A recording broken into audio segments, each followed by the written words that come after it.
મિત્રો ખાલી મીઠાની અને 7 વખત લપસ્યા ખાવાની માનતા રાખવાથી ઘણા લોકોના રોગો દૂર થાય છે.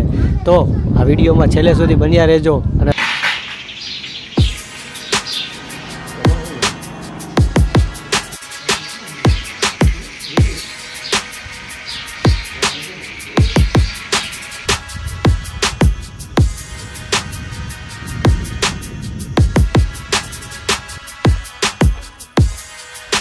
હેલો એવરીવન, કેમ છો બધા? આઈ હોપ બધા મજામાં હશો.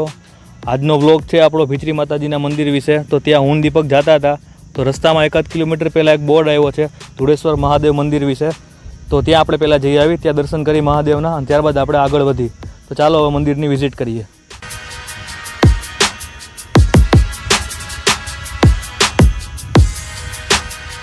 તો આ છે મંદિરનો રસ્તો. આ જે રોડ જાય છે એ રોડ જાય છે સીધો ભીચરી માતાજીના મંદિરે. ત્યાંથી તમે બોર્ડ દેખાય છે, જ્યાં તમારે વળી જવાનું અંદર, એટલે આ રીતે તમને મંદિર દેખાશે. તો આપણે જઈએ અને મંદિરની દર્શન. ચાલો મિત્રો, તો હવે આપણે અંદર જઈને જોશું, મહાદેવના દર્શન કરશું અને તમને પણ હું મહાદેવના દર્શન કરાવું અને અહીંયાની જગ્યા વિશે તમને થોડું જણાવું અને જે આનો ઇતિહાસ છે એ બધું તમને કહું, કઈ રીતે સ્થાપના થઈ છે અથવા તો સ્વયંભૂ છે કે કઈ રીતે મહાદેવ પ્રગટ થયા છે, તમને બધું જણાવીશ. તો ચાલો જઈએ.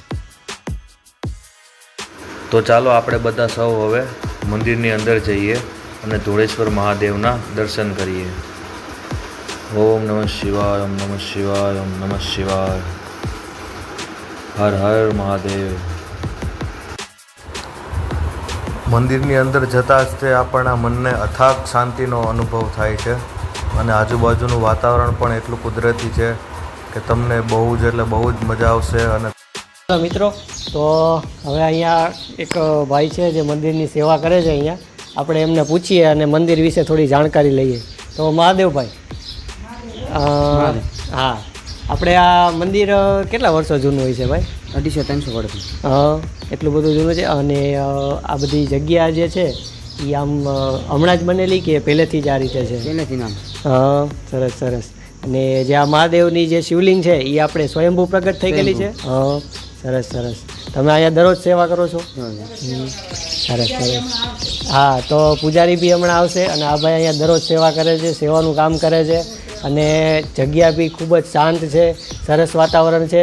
તમે આ બાજુ જોશો તો એ બાજુ આપણે જંગલ ને બધું છે, આખો ફોરેસ્ટનો વિભાગ છે કે જ્યાં આખું જંગલ છે. અહીંયા ઉનાળો છે એટલે થોડુંક ગરમી જેવું રહેશે, બાકી ઠંડકનું વાતાવરણ હોય છે.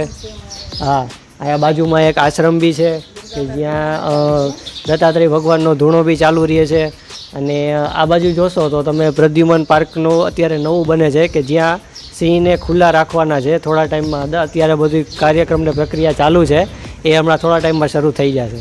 ચાલો તો હવે દર્શન કરીએ અને પછી આગળ વધીએ.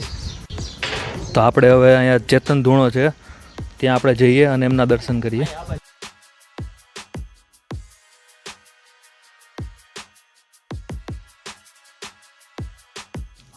આ જે છે એ ચેતન ધૂણો છે. અહીંયા હંમેશા અગ્નિ ચાલુ જ રહે છે અને અહીંયા જે બાપુ છે એ હાલમાં બીમાર છે.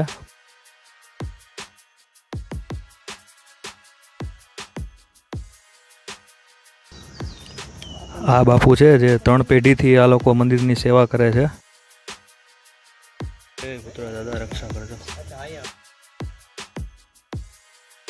ત્યારબાદ તમે થોડાક આગળ જશો એટલે તમને એકદમ તમને એવું જ લાગશે કે તમે કોઈ પણ ગામડામાં આવી ગયા છો અને તમે તેના રસ્તા ઉપરથી તમે પસાર થઈ રહ્યા છો. મસ્ત ગામડાના રોડ ઉપરથી જાય. ત્યારબાદ થોડેક આગળ જતાં જેવો ડામરનો રોડ પૂરો થશે, જમણી બાજુ તમને બોર્ડ દેખાશે ભીચરી માતાજીના મંદિર તરફ જવાનો રસ્તો.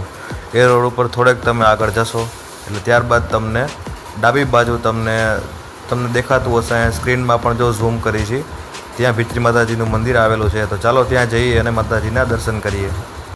ત્યાંથી આગળ પણ તમે થોડાક ગામમાં થોડાક અંદર જશો એટલે તમને અહીંયા આવી રીતે નાનો બોર્ડ દેખાશે, ત્યાં લખેલું હશે ભીચરી માતાના મંદિર તરફ જવાનો રસ્તો. ત્યાં તમારે આગળ ચડવાનું છે. થોડુંક ઢાળ જેવું છે પણ તમને બહુ જ મજા આવશે. એકદમ હિલ સ્ટેશન જેવી ફિલિંગ આવશે. ધુળેશ્વર મહાદેવના દર્શન કરી ત્યારબાદ આપણે આવી ગયા છીએ ફાઇનલી ભીચરી માતાજીના મંદિરે. હું કહું દીપક, કેવું રહ્યું મંદિરના દર્શન? ધુળેશ્વર મહાદેવ મંદિર વિશે બોલ બે શબ્દ ભાઈ. મહાદેવના દર્શન કરીએ એટલે ભાઈ કોને ન મજા આવે. બધાને મજા આવે. પવિત્ર જગ્યા છે, એકદમ શાંત વાતાવરણ છે, ફોરેસ્ટનો પાછો એરિયો છે આગળ પાછળ. તમે એકવાર ખાસ તમે અહીંયા આવો તો સૌથી પહેલા તમે ત્યાં જાજો. બહુ મજા આવે એવું છે, એકદમ બહુ શાંત જગ્યા છે, મનને શાંતિ મળે અને તમને સારો એવો અનુભવ બી થશે અને પોઝિટિવ એનર્જી જેને કહેવાય સકારાત્મક ઉર્જા એ તમને મળશે ત્યાં. અને ત્યાંથી હવે થોડાક આગળ આવ્યા છીએ અમે અને જ્યાં ખરેખર અમારે જવું છે ભીચરી માના મંદિરે એ રસ્તા ઉપર છીએ અત્યારે અમે અને હમણાં હાલ થોડી વારમાં પહોંચી જશું અને તમને દર્શન કરાવીએ.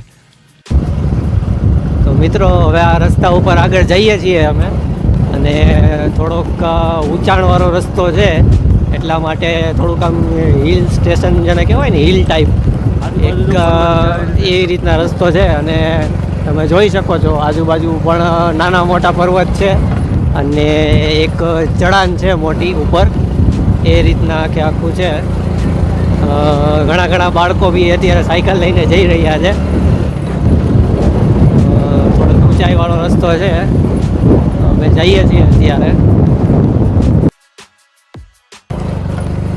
કોઈ પણ વ્યક્તિ પોતાની બાઇક કે કાર કે કોઈ પણ વાહન લઈને આવે તો ચોક્કસ ધ્યાનથી અને સાવધાનીથી વાહન ચલાવજો જેથી કરીને કોઈ પ્રોબ્લેમ ન થાય.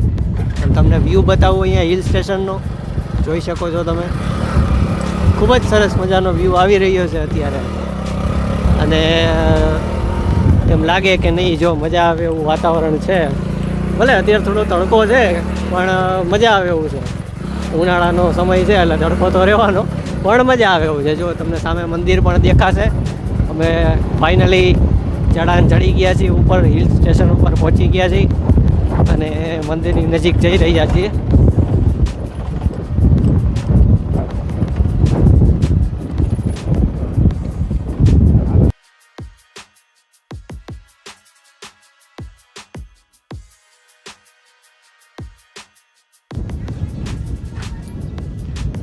સામે એક નદી તળાવ જેવું છે.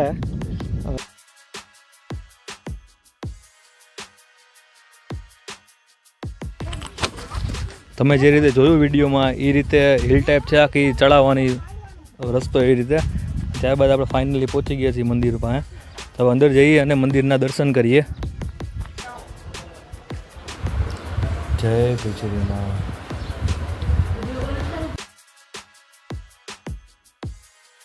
તો આપણે સૌ અત્યારે ભીચરી માતાજીના મેન મૂર્તિના મુખ્ય મૂર્તિના દર્શન કરી રહ્યા છીએ. જય ભીચરીમાં બધાનો સારો કરજો.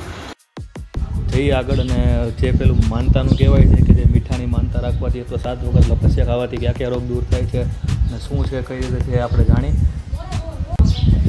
ચાલો તો હવે તમને બતાવીએ કે માતાજીની કયા પ્રકારની રોગ દૂર થાય છે માનતા રાખવાથી.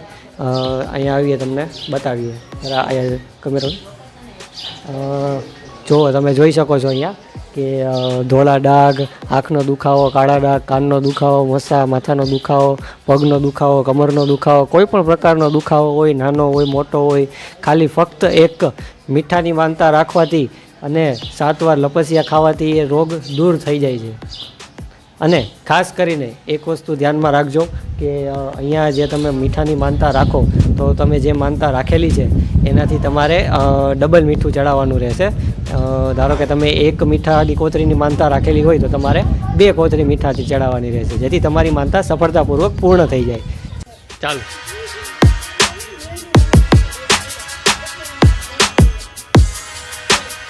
આપણે મોટા મંદિરના દર્શન કર્યા. ત્યારબાદ બાજુમાં જ તે મોટા મંદિરની નાનું મંદિર છે. જ્યારે તમે માનતા કરો ત્યારે તમારે આ મંદિરે આવી માતાજીને મનમાં નહીં બોલવાનું, તમારે મોટેથી બોલવાનું કે માં મારે આ પ્રોબ્લેમ છે એટલે અમે અહીં આવ્યા છીએ, તમે સારું કરી દેજો એટલે અમે મીઠું તમને મીન્સ કે આપણી માનતા પૂરી કરી જશે. તો અને એ રીતે તમારા બાજુમાં લપસ્યા છે તે તમારે 7 વખત ખાવાના જ્યારે માનતા કરો ત્યારે અને ઉતારવા આવો ત્યારે.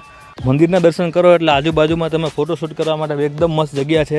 પ્રોપર હિલ સ્ટેશન જેવી તમને ફિલિંગ આવશે તમે અહીં મસ્ત ફોટોશૂટ તમે કરી શકશો. તો આજનો વ્લોગ આપણે અહીંયા પૂરો કરી છીએ. આપણે સૌપ્રથમ મંદિર દર્શન કર્યા, ત્યારબાદ ફોટોશૂટ કરી અને હવે ઘર બાજુ જઈએ છીએ. તો મિત્રો મળીએ હવે નેક્સ્ટ વ્લોગમાં.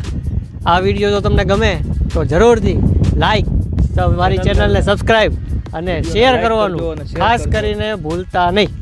બરાબર, અમે આટલી મહેનત કરી, થોડુંક તો તમે રિઝલ્ટ દેખાડો. બરાબર મિત્રો, ચાલો મળીએ નેક્સ્ટ વ્લોગમાં.